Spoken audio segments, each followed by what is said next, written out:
Secara pribadi, saya sangat khawatir dengan perang yang diluncurkan oleh Amerika atas Cina. Saya pernah menuliskan beberapa bulan yang lalu bahwa ini perang sangat serius dan akan berimpak sangat negatif buat Indonesia.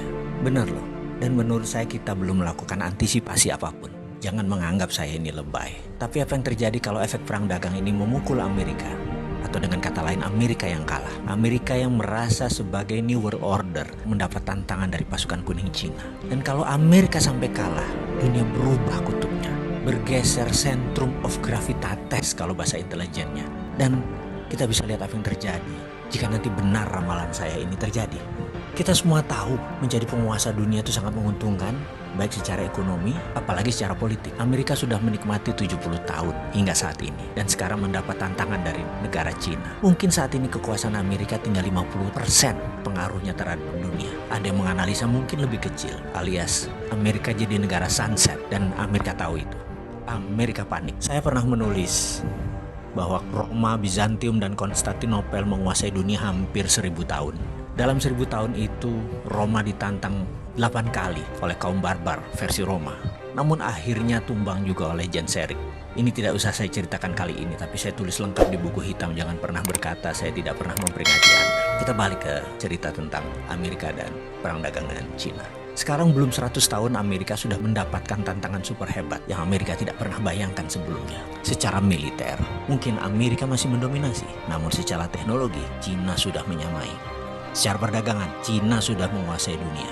Secara logistik dan distribusi, Cina yang menang. Uang, Wall Street, Cina punya sendiri. Cina punya Hudsonian New Economic Model. Kalau sosial media atau informasi, apakah Amerika yang pemenangnya? Mungkin di dunia ya saat ini. Tapi di Cina, Amerika tidak bisa sentuh sama sekali. Coba perhatikan list di bawah ini. Cina punya Baidu, yaitu Google-nya Cina. Cina punya Alibaba, yaitu Amazon-nya Cina.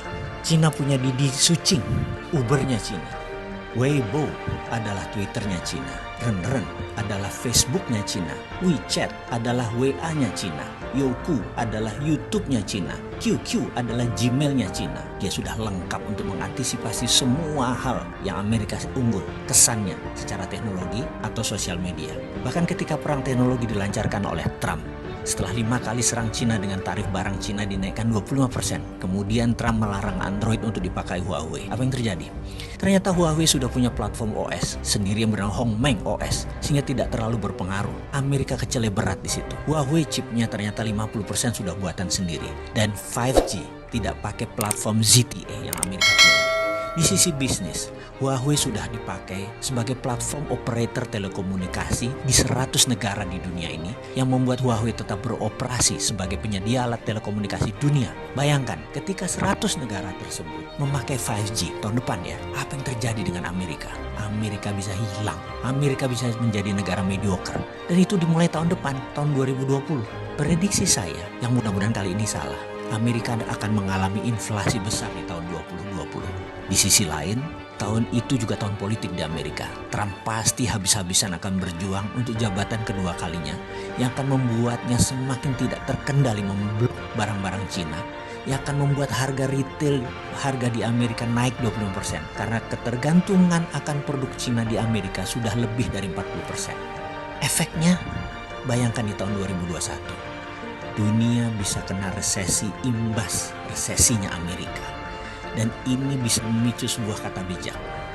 The end of trade war is the beginning of military war. Berakhirnya perang dagang adalah saat dimulainya perang militer. Pertanyaan kita sekarang, Indonesia siapkah?